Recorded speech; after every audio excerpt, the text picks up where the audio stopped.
ready. GMA Weather, serbisyong totoo ng GMA News. Mga kapuso, lumakas itong magdamag ang itinuturing ng Super Typhoon Ompong. Ayon sa pag-asa, nasa 215 km per hour na ang lakas ng hangin nito malapit sa gitna at bugsong umaabot naman sa 250 km per hour.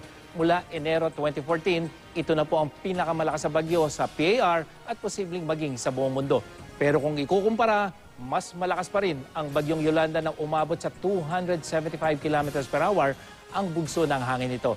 Di gaya ng Yolanda ay hindi po tatama sa ating bansa itong bagyong si Ompong. Pero mananatili ito sa loob ng PAR hanggang sa weekend. Huling namataan ang mata ng Typhoon Ompong, 995 kilometers dyan sa may silangan ng Tuguegarao City at babagal ito sa kilos na 9 kilometers per hour patungo ng Kanluran, Hilagang Kanluran o west-northwest. Hahatakin pa rin ng Ompong ang southwest at yung northeast at yung pong southwest wind flow na siya namang magpapaulan sa bansa.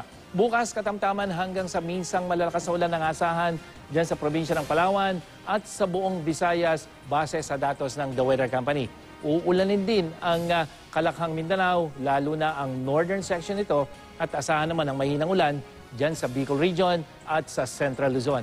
Sa Metro Manila, sa hapon po may posibilidad ng tsansa ng pagulan at yung thunderstorm. May gale warning ang pag-asa dyan sa seaboards ng Northern Luzon at sa eastern seaboards of Luzon and Visayas kung saan posibleng umabot sa 5 metro ang taas ng alon. Kaya delikado pong pumalaot para sa maliliit na sasakyang pandagat. Yan ang latest mula sa GMA Weather. Ako po si Nathaniel Cruz. Magplano para sigurado. I am ready. Serbisyong totoo ng GMA News.